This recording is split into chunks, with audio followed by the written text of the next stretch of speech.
Juman Al-Kawafsmi, you were once married to a member of Hamas inside Gaza. But what happened next is a story you have to hear to believe. But before we get started, my friend, what was your opinion of Christians and Jews growing up? Okay. I had born and raised in Qatar. And my father is one of the founders of Hamas.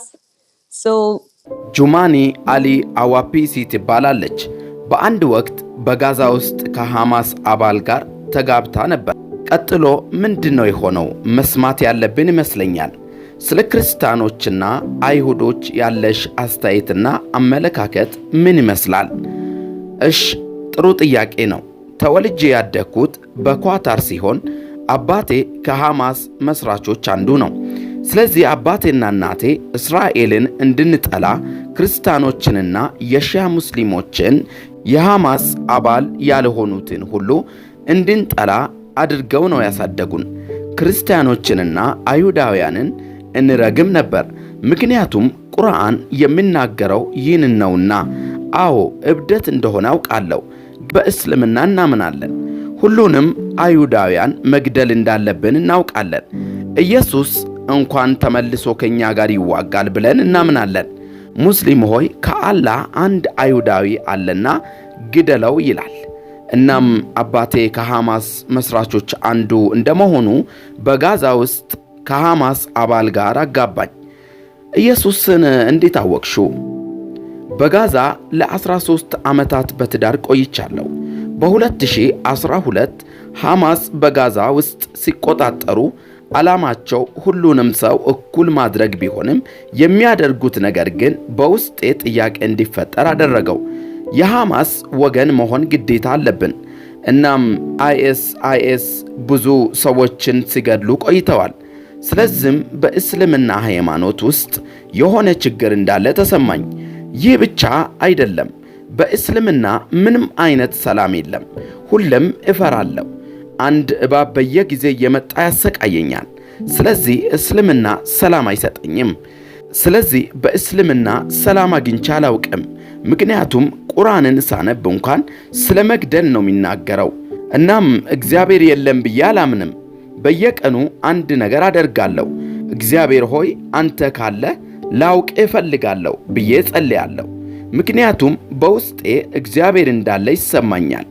አንድ ቀን ልጆቼን አሟቸው ሊሞቱ ቀርበው ነበር። እግዚአብሔር ሆይ ልጆቼን እባክህ ፈውስ ብዬ ጸለይኩኝ። ልጆቼም ወዲያው ተፈወሱ።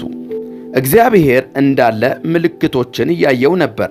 በ2012 እስከ 2014 እንደ አውሮፓውያን አቆጣጠር በሐማስና በእስራኤል መካከል ስለነበረው ጦርነትም ወደ እግዚአብሔር ጸልይ ነበር።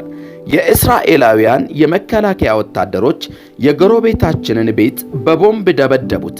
ለእኔ እጅግ አስፈሪ ጊዜ ነበር። እንደሚሞትም ይሰማኝ ነበር። ስለዚህ በዚያ ምሽት በጣም እያለቀስኩ ነበር። እንዲህ ብዬ ጸለይኩ፣ እግዚአብሔር ሆይ ካለህ እባክህ አንተን ማወቅ እፈልጋለሁ አልኩት። ስምህን መጥራት እፈልጋለሁ፣ እንድታድነኝ እፈልጋለሁ አልኩት። እናም በዛ ምሽት አስደናቂ ሕልም አየው። በሕልምም ከእናቴ ጋር ራሴን አየው።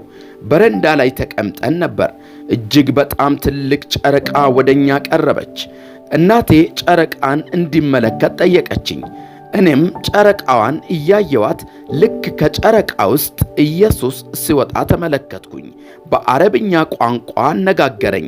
እንዲህም አለኝ፣ እኔ ኢየሱስ ነኝ፣ አንቺ ልጄ ነሽ፣ አትፍሪ አለኝ። ምናልባት ይህንን ሕልም ለሰከንዳት ብቻ እንዳየው ይሰማኛል። ልክ አይኖቼን ስከፍት በክፍሉ ውስጥ ብርሃን እንዳለ ተሰማኝ። የየሽዋ ስም ከዚህ በፊት ሰምቼ አላውቅም።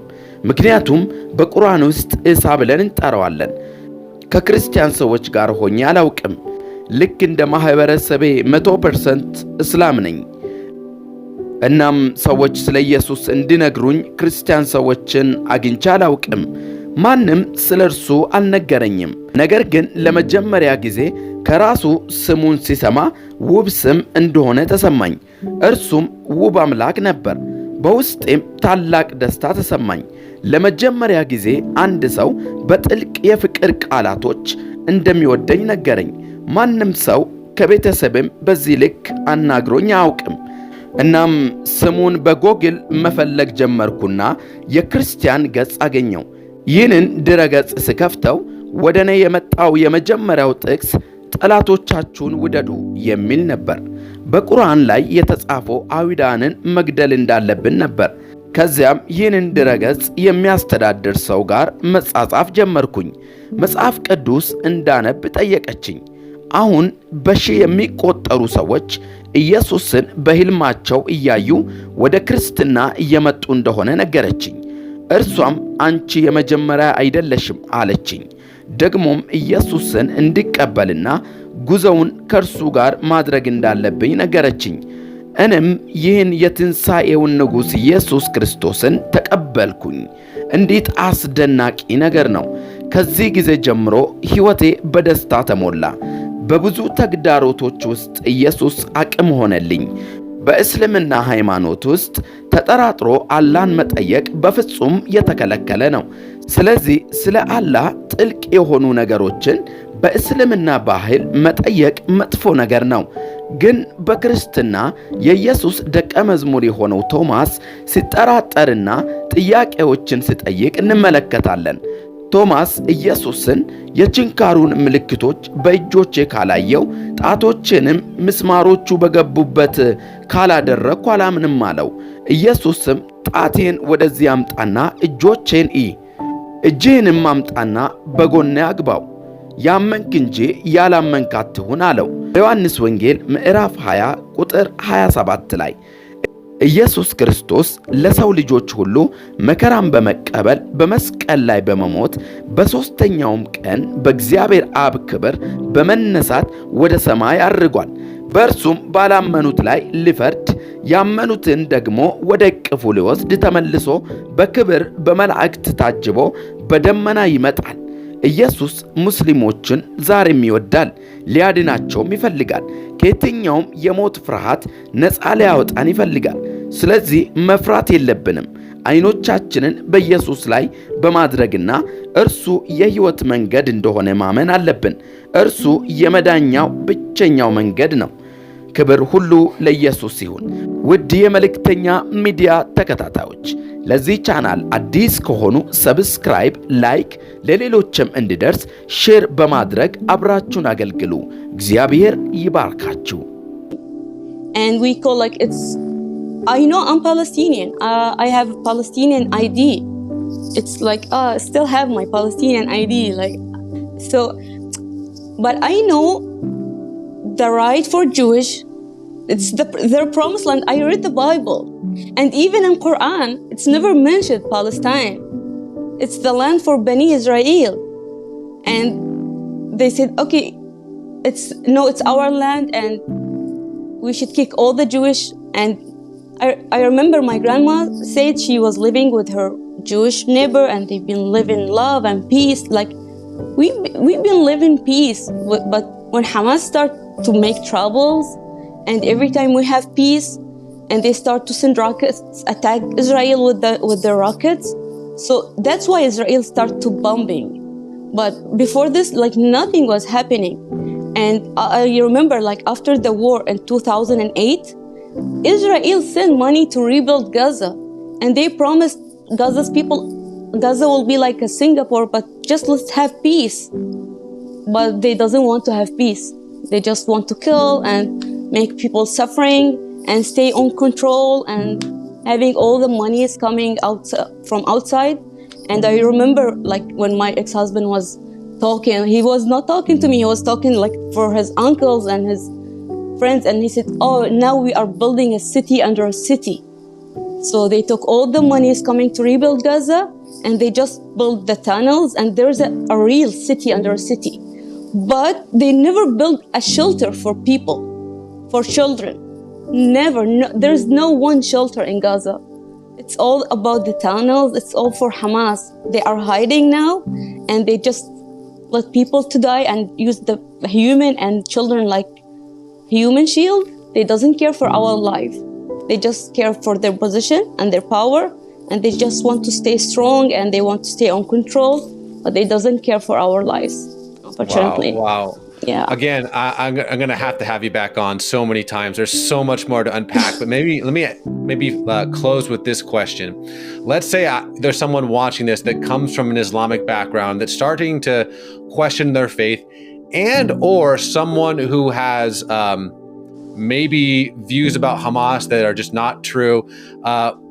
What would be your encouragement? What would be something you'd want to say? What would be helpful? For example, when you were starting to struggle with your faith, what would have been helpful for someone to have said then? In other words, imagine again, someone's watching this video and they almost clicked on the video because they want to disagree with things or whatever it might be. What would you like to say to my friend here who's watching? Okay, don't be afraid to think, to use your brain. Don't take everything they are saying as a fact, because we take everything they are saying as a fact, but we should think, and you have to go to the history, the close history. Like, you have to read, you have to open your mind, like, not because of our emotions, like, oh, Hamas is protecting Gaza, and no, they are not. Like, if I want to say, like, who's our enemy is Hamas. Hamas is evil. Hamas doesn't care about Palestinian. They just want to kill. They have this culture. Like, if we get killed, we are going to Jannah. We are enjoying the 72 virgins, and they are taking the children from 4 years and 5 years and start to bring them in the Quran memorization and start to learn them how to hate Israel and how to use the weapons. And believe me, from 4 and 5 years, they start to do this with the kids. And I know it's not easy, like when you're raised on something and you see your parents and all your family believe in this. But my advice, like, don't be scared to think. Don't be scared to make questions, because in Islam you are not allowed to think and make questions. You should just obey. But God give us this brain and give us the Holy Spirit to ask Him and to find a way.